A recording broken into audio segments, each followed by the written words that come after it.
బంగాళదుంపని అంగుళం ముక్కలుగా తరిగి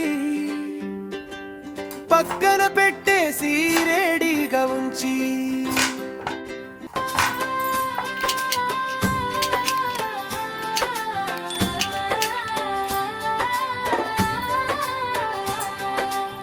మూకుడు పొయ్యి మీద వేడెక్కనిచ్చి ధనియాలు జీలకర్ర సువాసన పంచి 6 మిరియాలు దాల్చిని జతగా 3 లవంగాలు వేయించి ఎర్రగా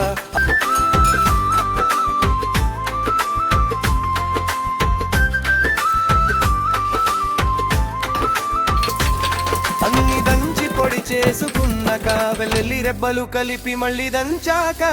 ఇప్పుడు మూకుడు మళ్ళీ పొయ్యి మీద జీలకర్ర కరివేపాకు చిటపటలాడే వేళ పరుకున్న తీయరదుంప ముక్కలు వేసి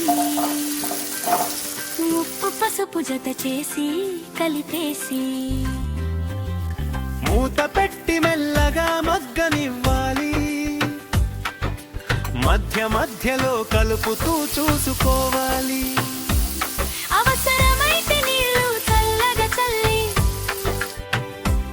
మళ్ళీ మూత పెట్టి మెత్తబడేలా చూసి